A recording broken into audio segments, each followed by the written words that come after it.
नमस्कार, आपका स्वागत है हमारे YouTube चैनल बायो गुरु पर। आज हम क्लास 12 का चैप्टर नंबर 22 का पार्ट नंबर 2 पढ़ेंगे, लेक्चर नंबर 2। इसमें आज का हमारा टॉपिक है स्टमक यानी कि आमाशय। हमने पीछे वाले लेक्चर्स में लेक्चर 1 में देखा था किसके बारे में, मुख, ग्रसनी और ग्रास नली के बारे में। तो अब यहाँ हम देखेंगे स्टमक के बारे में। आपको पता है हमारा जो स्टमक होता है वो आहार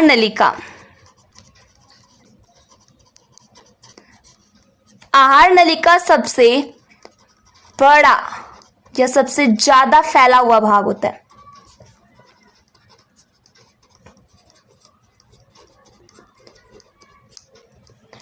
जो कहाँ स्थित होता है, हमारा स्टमक होता है उदर गुहा। उदर गुहा किसे कहेंगे?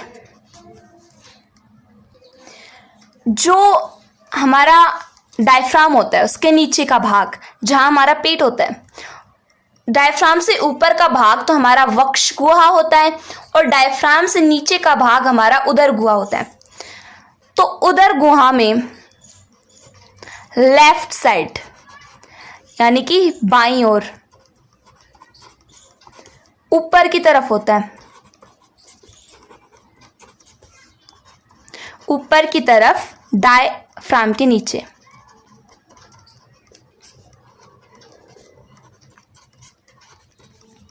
जो कि एक पेशीय संरचना है और इसका आकार जे आकार होता है।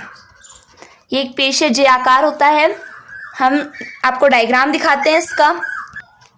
ये है स्टमक का डायग्राम। तो ये जे आकार का है और इसमें जो ये वाला भाग है, आप ये देख रहे हैं, ये वाला भाग, ये थोड़ा बाहर की तरफ निकला हुआ है इस तरीके से। तो ये भाग हो गया हमारा कॉन्वेक्स यानी कि ग्रेटर क्रिवेचर इसमें। और जो ये पार्ट है ये यहां से कैसा है, अवतल है। इस तरीके से ये हो गया कॉनकेव, ये अवतल हो गया। कॉनकेव को हिंदी में अवतल और इसे उत्तल कहेंगे। इसमें 4 भाग होते हैं। वैसे तो हमारी जर्नल बुक्स हैं उनमें 3 भाग दिए हुए हैं, फंडस, कार्डिक और पाइलोरिक। लेकिन जो हमारी अदर बुक्स हैं उसमें इसके 4 पार्ट्स हैं, फंडस, कार्डिक, बॉडी और पाइलोरिक।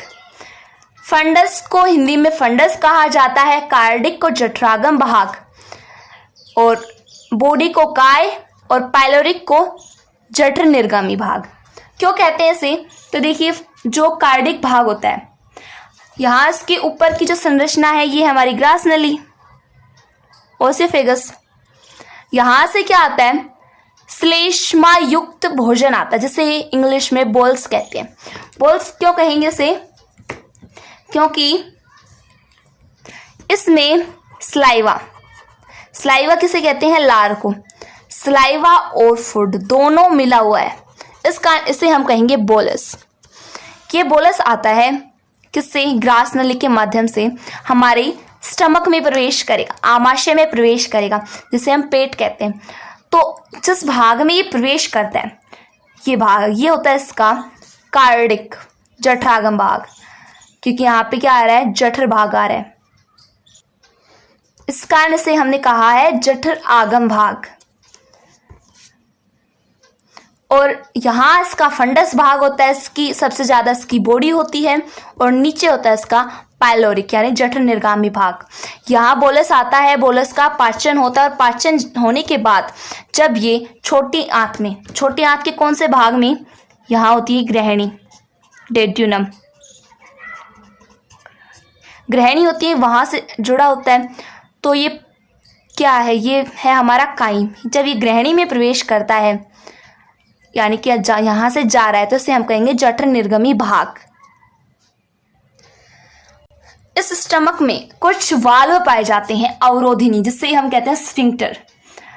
स्फिंक्टर को एक तरीके से हम वाल्व कह सकते हैं, कि अभी हम आगे पढ़ेंगे।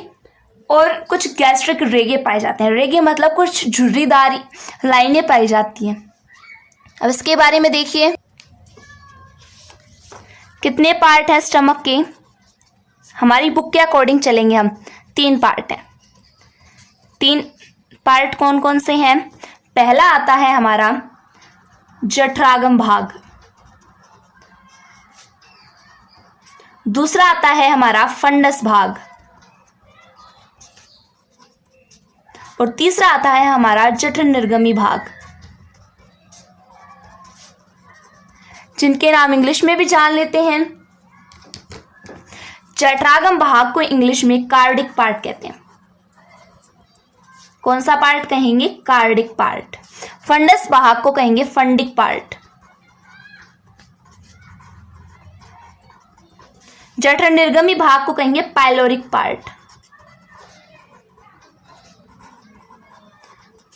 ये है इसके पार्ट। और इसमें जो स्टमक होता है, इसमें 2 अवरोधिनी पाई जाती हैं। 2 अवरोधिनी, तो स्फिंक्टर, इंग्लिश में नाम लिख देते हैं स्फिंक्टर।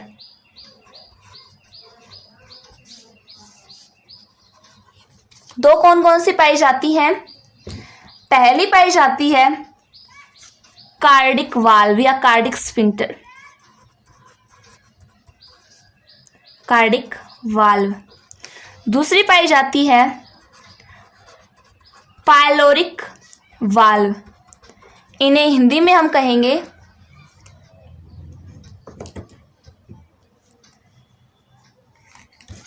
कार्डिक वाल्व को कहेंगे कार्डिक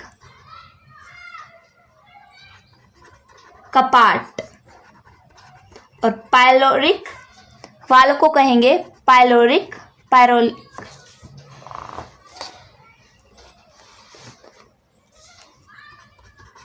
पायरोलिक कपाट। सॉरी, कपाट है, कपास नहीं, कपाट। तो 2 अवरोधिनी पाई जाती हैं। अब इनके कुछ, इससे पहले हम थोड़ी सी और जनरल बातें जान लेते हैं। हमारा जब स्टमक खाली होता है, खाली स्टमक में कुछ, खाली पेट में कुछ फोल्ड्स पाए जाते हैं। फोल्ड्स किन्हें कहेंगे? वलन। इन वलन को हम कहते हैं गैस्ट्रिक रेगे। क्या कहते हैं? गैस्ट्रिक रेगे। यानी कि कुछ रिंकल्स होते हैं जिन्हें झुर्रियां कहते हैं। जठर रेगे होते हैं जब हमारे पेट में भोजन होता है, तब गैस्ट्रिक रेगे नहीं पाए जाते हैं। और जब हमारा पेट खाली होता है उस समय गैस्ट्रिक रेगे पाए जाते हैं। तो पहले हम देख लेते हैं, पार्ट से स्टार्ट करते हैं, तीनों पार्ट, फिर अवरोधनी के बारे में देखेंगे। तो ये जो हमारा स्टमक है, यहाँ स्टार्टिंग से देखते हैं। यहाँ से आया श्लेष्मा युक्त भोजन, जिसे हमने बॉल्स कहा है। क्यों कहा है? क्योंकि उसमें स्लाइवा और फूड दोनों मिले हुए हैं। तो ये आया ग्रास नली से, यहाँ हमारे आमाशय में प्रवेश करेगा। आमाशय में कहाँ प्रवेश करेगा? ये प्रवेश करेगा कार्डिक पार्ट में, जिसे जठरागम भाग कहते हैं। ये कार्डिक भाग होता है ना, ये हमारे हार्ट, यहाँ पे हमारा हार्ट होता है, ये हमारे हार्ट के बहुत नज़दीक होता है। ये हार्ट के लिए यूज में किया जाता है। और ये इस स्टमक का अपर पार्ट है।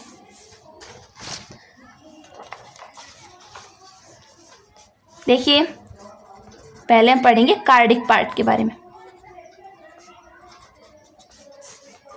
फर्स्ट आता है हमारा कार्डिक पार्ट। तो कुछ बातें साथ साथ जानते चलते हैं। ये हार्ट के बहुत नज़दीक होता है। जब हमारे इस भाग में जलन होती है तो हम क्या कहते हैं कि हार्ट बर्न हो रहा है, यानी हार्ट में कुछ जल रहा है, हार्ट जल रहा है, ऐसा फील होता है हमें। और ये हमारा सबसे स्टमक का यानी आमाशय का सबसे ऊपर पहला भाग होता है या ऊपरी भाग होता है, जिसमें ग्रास नली आकर के खुलती है। ग्रास नली कहाँ खुलती है? कार्डिक पार्ट में। जो क्रमानुगंजन करता हुआ ये बोलस आता है श्लेष्मा युक्त पदार्थ, तो यहाँ पे ये कार्डिक पार्ट में खुल गया। यहाँ पे एक स्फिंक्टर पाया जा रहा है जिसका नाम है कार्डिक स्फिंक्टर या फिर कार्डिक वाल्व। ये क्या काम करता है? इसका यूज होता है कि ये ग्रास नली से जो भोजन आता है, ग्रास नली से हमारे आमाशय में कौन सा भोजन आया? श्लेष्मा युक्त भोजन, जिसे हमने बोल्स कहा है। ये खाना जब आमाशय में स्टमक में प्रवेश करता है तो ये वाल्व क्या करता है, यहाँ पर जब ये इसके अंदर प्रवेश कर जाएगा तो ये इसे वापस जाने से रोकेगा, यानी कि ये बैकवर्ड फ्लो। बैकवर्ड फ्लो किसे कहेंगे? भोजन को वापस ग्रास नली में जाने से रोकता है।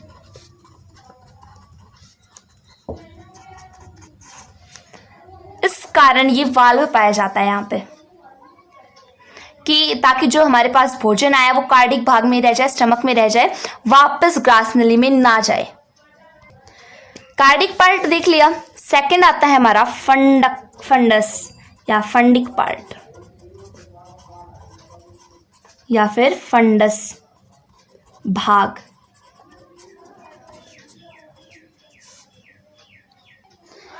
ये फंडस भाग होता है, ये अमाशय का मध्य का भाग होता है। यहाँ तो डायग्राम में हमने 4 पार्ट दिखाए हैं, लेकिन जो हमारी आरबीएससी की बुक है उसमें 3 पार्ट है। तो मध्य भाग होता है अमाशय का और ये लगभग 80% भाग का निर्माण करता है। 80% अमाशय का निर्माण कौन करता है? फंडस भाग। वैसे देखा जाए तो इस फंडस भाग में हमारे भोजन का पाचन होता है मुख्य रूप से, क्योंकि इस भाग में सभी पाचक रस हैं वो श्रावित किए जाते हैं। यह भी हम देखेंगे कौन कौन से पाचक रस श्रावित किए जाते हैं। इसके बाद नंबर 3 आता है हमारा पाइलोरिक पार्ट। 3 कौन सा है? पाइलोरिक पार्ट, जठर निर्गमी भाग।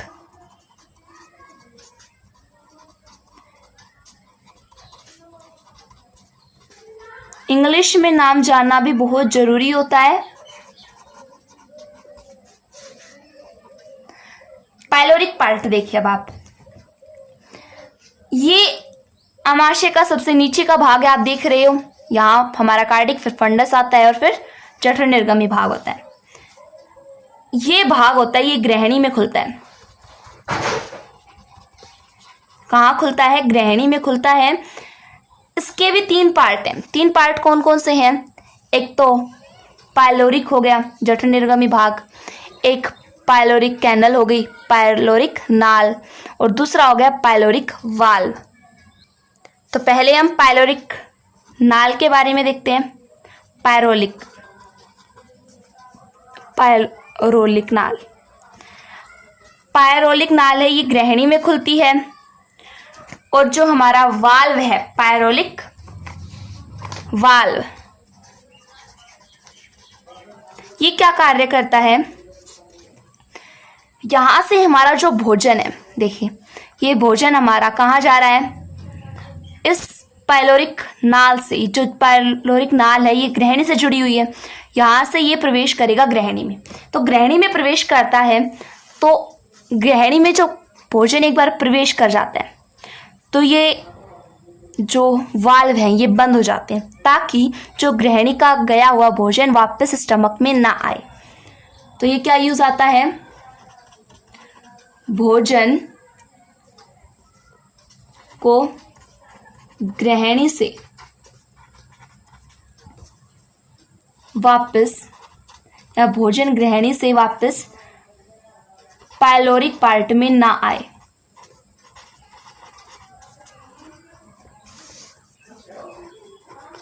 ये काम आता है हमारा पाइलोरिक वाल्व का। तो ये देखिए हमने देख ली है इसके कि कौन सा हमें क्या काम आता है। हमने देख लिया इन सारे पार्ट्स के बारे में। अब मैं आपको एक बात बताती हूँ।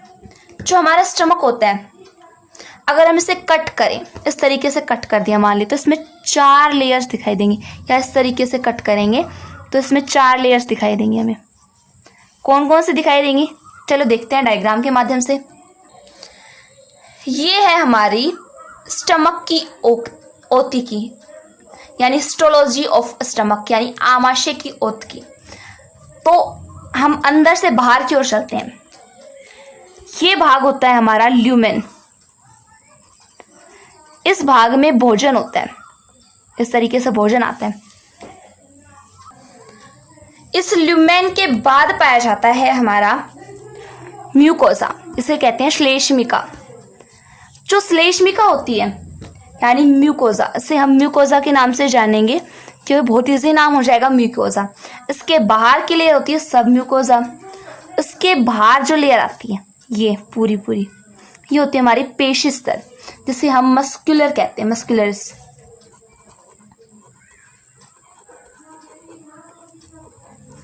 ये 2 प्रकार की मसल्स से मिलकर बना होता है।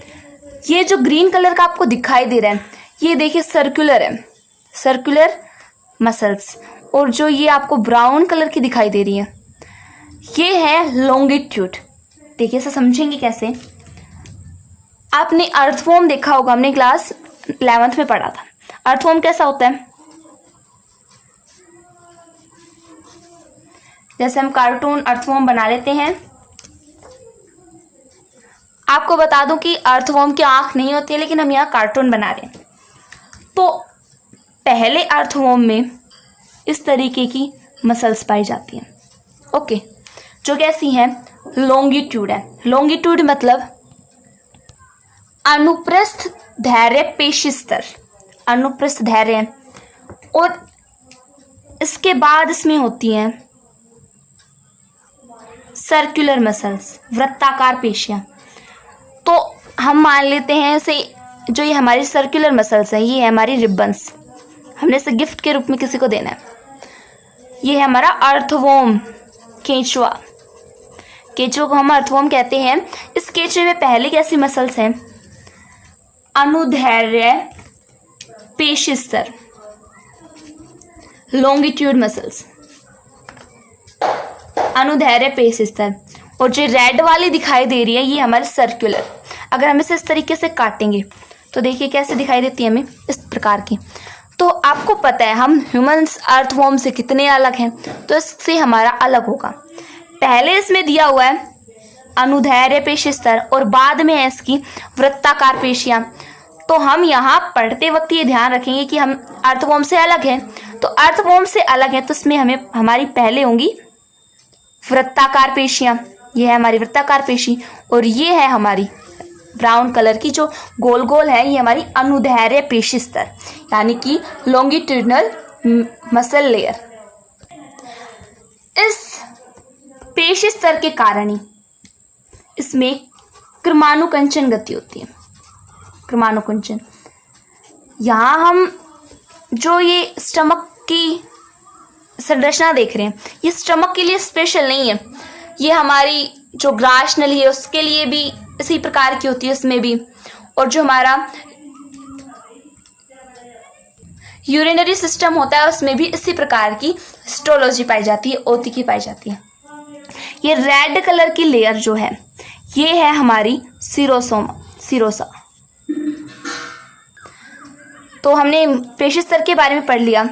सब म्यूकोसा में कुछ इतना खास नहीं है हमारी में, लेकिन जो हमारी म्यूकोसा है उसमें कुछ खास बातें हैं। क्या खास बातें हैं, देखिए। इस म्यूकोसा में कुछ सेल्स पाई जाती हैं जो म्यूकोसा का निर्माण करती हैं।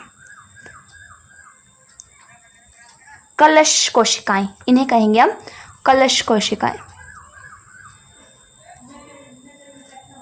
इस तरीके की कलश कोशिकाएं, जिसे हम इंग्लिश में गोबलेट सेल्स, कलश कोशिकाएं कहेंगे, जो कि म्यूकस का निर्माण करती हैं। कलश कोशिकाएं। जो हमारी ये म्यूकोसा है ये एकदम प्लेन नहीं होती है, इसमें कुछ गड्ढे पाए जाते हैं, पिट्स पाई जाती हैं। देखिए एक बार पहले स्टमक का डायग्राम देखिए। ये स्टमक है हमारी और इसमें कुछ जैसे ये बाहर की लेयर जो है हमारी, मान लीजिए मैं बना रही हूँ ये म्यूकोजा, इसमें कुछ गड्ढे पाए जाते हैं, पिट्स पाए जाते हैं। देखिए किस प्रकार से पाए जाएंगे, डायग्राम से समझते हैं। जैसे ये हमारी म्यूकोजा है, इसमें कुछ गड्ढे पाए जा रहे हैं इस तरीके से, ये गड्ढे हैं कुछ, और यहाँ से जो वो जाती है क्या, ये इधर से ग्रहणी में चली जाती है। ये हैं हमारे पिट्स।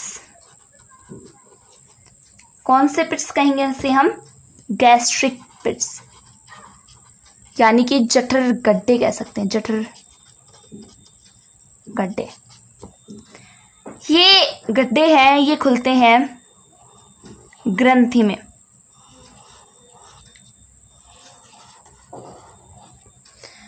ये ग्रंथि है हमारी गैस्ट्रिक ग्लैंड्स।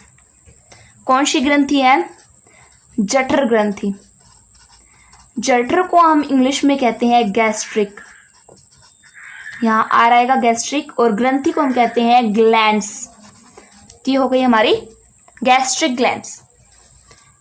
इस गैस्ट्रिक ग्लैंड्स में कुछ कोशिकाएं पाई जाती हैं। कैसी कोशिकाएं, पहले ये देखिए, जो ये पिट्स पाई जा रही हैं, गैस्ट्रिक ग्लैंड्स पाई जा रही हैं, ये कहाँ पाई जा रही हैं, फंडस भाग में। 3 प्रकार की ग्रंथियां हैं। एक है हमारी कार्डिक ग्रंथि, पहले इसके बारे में देख लेते हैं। जो हमारी कार्डिक ग्रंथि है, कार्डिक ग्लैंड है, वो श्लेष्मा का स्राव करती है, श्लेष म्यूकस का। और जो हमारी फंडिक ग्लैंड है, वो भी श्लेष्म का स्रावित करती है, म्यूकस का। लेकिन जो हमारी ये पाइलोरिक ग्लैंड है, और ये हमारी फंडिक ग्लैंड, ये अलग अलग प्रकार की कोशिकाओं के द्वारा इसमें स्राव होता है, वो देखेंगे अब हम। तो यहाँ पर हम वही देख रहे हैं, फंडस भाग है।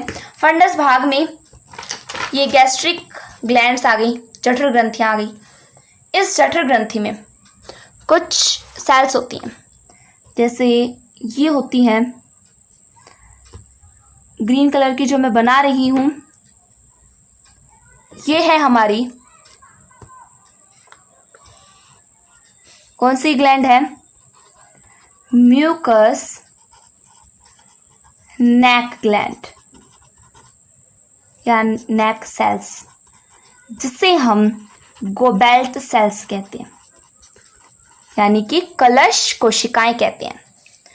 ये कलश कोशिकाएं किसका स्राव करती हैं, ये स्राव करती हैं म्यूकस का, यानी कि श्लेष्मा का स्राव करती हैं। और ये श्लेष्मा इस तरीके से, श्लेष्मा हम येलो कलर से बना रहे हैं, ये श्लेष्मा इस तरीके से यहाँ लग जाता है।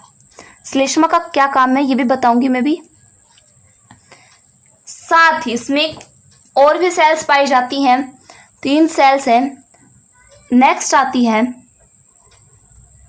रेड कलर की सेल्स, रेड यानी कि गुस्से वाले सेल्स, जिसे हम कहते हैं ऑक्जेनेटिक सेल्स।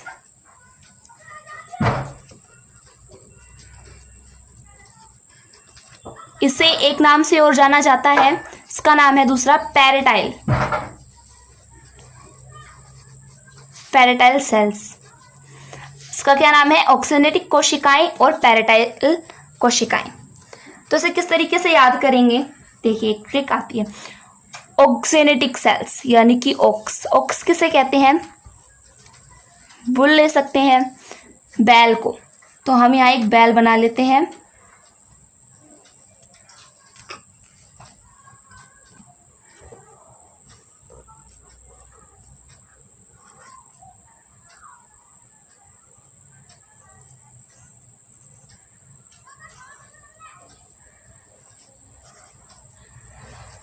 जैसे ये हमारा एक क्या है, बैल है,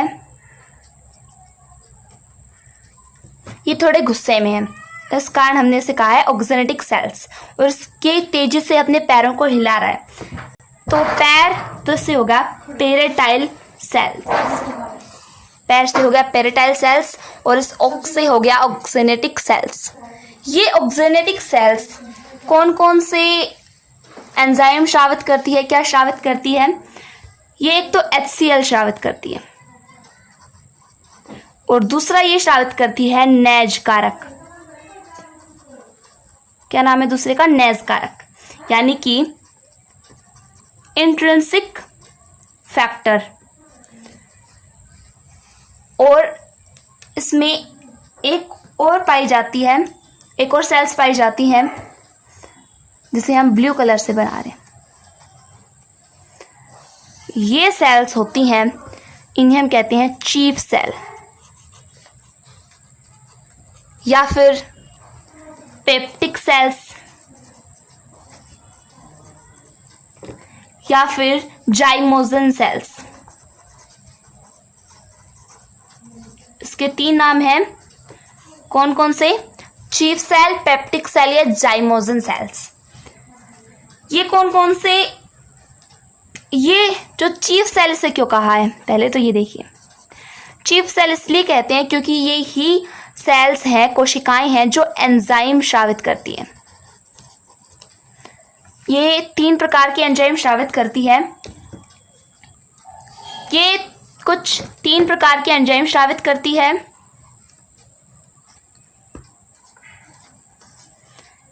तो फर्स्ट आता है चीफ सेल में, फर्स्ट पेप्सिनोजन, पेप्सिनोजन एंजाइम। दूसरा आता है प्रोरेनिन एंजाइम। यहां रेनिन के स्पेलिंग में डबल एन आते हैं, सिंगल एन आएगा किडनी वाले एंजाइम के लिए, यहां डबल एन आएगा वो होगा स्टमक का एंजाइम, और जहां एक एन आएगा वो हम किडनी में देखेंगे। थर्ड आता है गैस्ट्रिक लाइपेज एंजाइम। ये 3 एंजाइम आते हैं। जो इंस्ट्रिंसिक फैक्टर है, ये क्या काम करता है? ये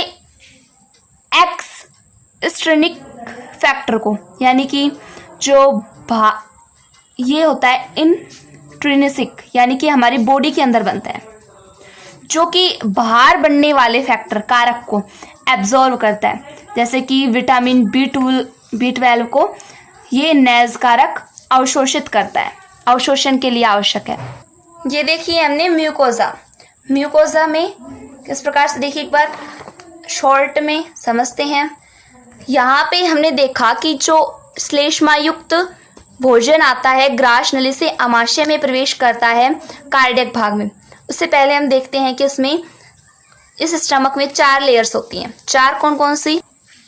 एक होती है इसमें म्यूकोजा, दूसरी सब म्यूकोजा, तीसरी आती है पेशिस्तर मस्कुलरिस में भी 2 कोशिकाएं हैं। एक है इसमें अनुदैर्ध्य पेशिस्तर और दूसरी है वृत्ताकार। पहले वृत्ताकार आती है और फिर आती है अनुदैर्ध्य पेशिस्तर, और लास्ट आती है हमारी सिरोसा। इस म्यूकस में कुछ गोबलेट सेल्स पाई जाती हैं और इस म्यूकस में कुछ वलन होते हैं।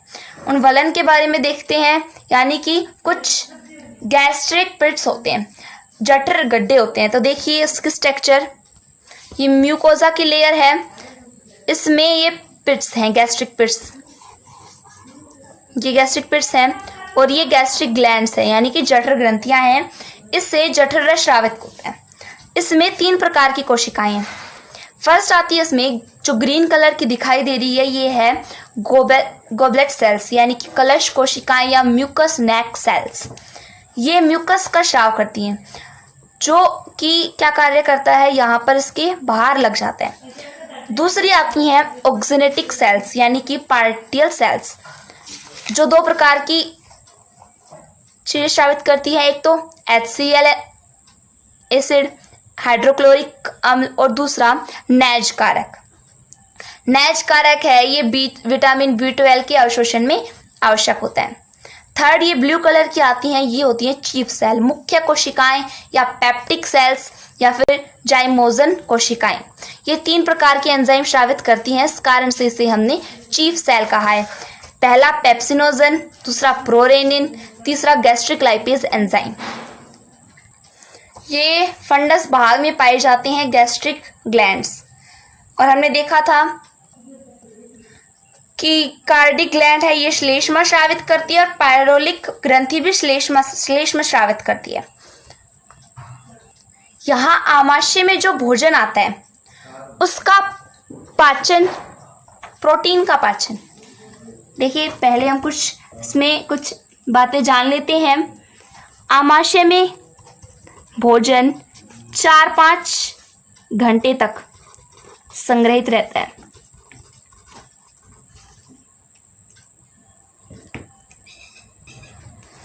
यहाँ पे आमाशय में भोजन का पाचन होता है और प्रोटीन का पाचन सबसे पहले, प्रोटीन के पाचन सबसे पहले कहाँ स्टार्ट होता है? आमाशय में। स्टार्ट आमाशय में होता है, लेकिन इसकी जो इसके पाचन की पूरी क्रिया है वो कहाँ संपन्न होती है? छोटी आंत में। कंप्लीट डाइजेशन कहाँ होता है इसका? प्रोटीन का कंप्लीट डाइजेशन होता है छोटी आंत में। यहाँ से जो ग्रास नली से जो भोजन आता है, बोल्स आता है, ये क्षारीय माध्यम का होता है। क्षारीय माध्यम का कैसे? क्योंकि इसमें जो पीएच था, हमारे स्लाइवा का पीएच कितना था? 6.8, क्षारीय माध्यम से आया। लेकिन जो हमारा स्टमक होता है इसमें HCl स्रावित होता है।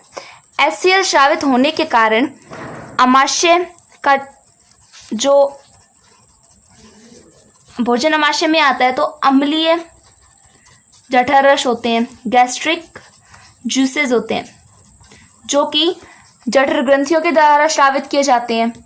इस जठर रस के साथ इसकी मथने की क्रिया होती है, मंथन होता है इसका। जैसे कि हम दही नहीं मथते हैं, उससे घी बनता है, मक्खन बनता है, इसी प्रकार इसमें मंथन गति होती है।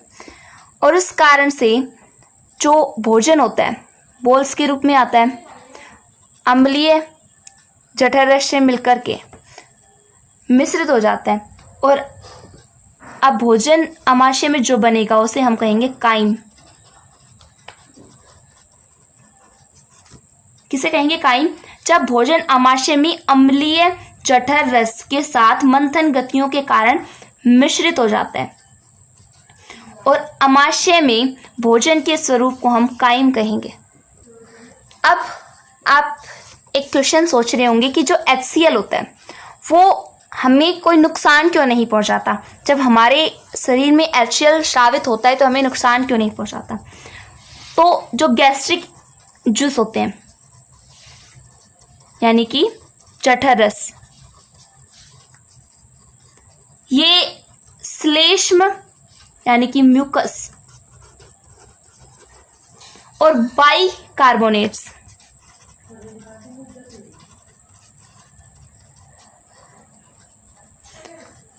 ये दोनों, इन दोनों की लेयर आमाशय पर बन जाती है,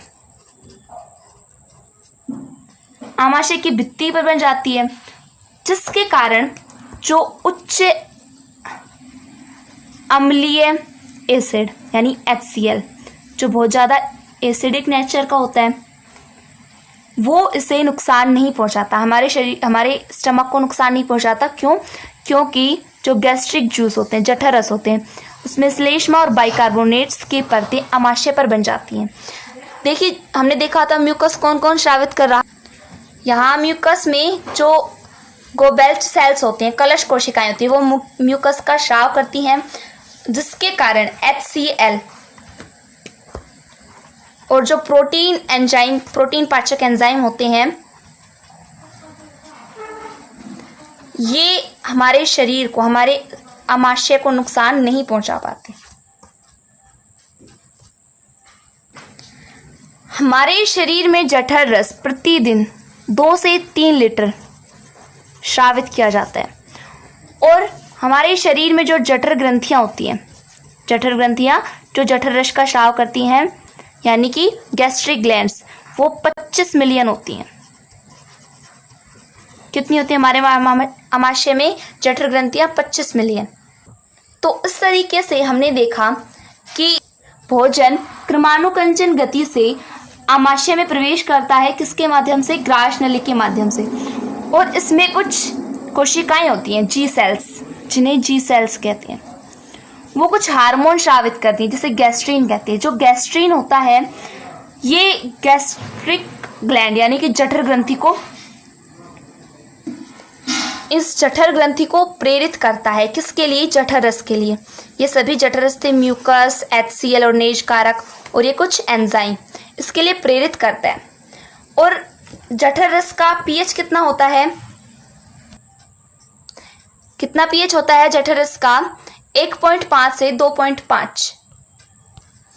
ये जठर ग्रंथियां म्यूकोजा में स्थित होती हैं और प्रोटीन का डाइजेशन होता है यानी पाचन, वो सबसे पहले कहाँ होता है? आमाशय में शुरू होता है और छोटी आंत में इसका संपूर्ण पाचन हो जाता है। आमाशय में जो भोजन आता है, फूड, जैसे हमने क्या कहा था, बोलस, वो कुछ जठर रस के कारण काइम में परिवर्तित हो जाता है। यहाँ पे क्या हो रहा था? जठर रस, यहाँ इस हमारी आमाशय में कुछ मंथन गति होती है। मैंने बताया था मंथन गति होती है, जिसके कारण जो श्लेष्मा युक्त भोजन है ये काइम में परिवर्तित हो जाता है। तो ये होती है स्टमक में भोजन किस प्रकार से आता है, उसका किस प्रकार से पाचन होता है। आशा करती हूँ कि आपको ये समझ में आया होगा। अगर आपको हमारा ये वीडियो अच्छा लगा हो तो चैनल को सब्सक्राइब, वीडियो को लाइक और शेयर जरूर करें। धन्यवाद।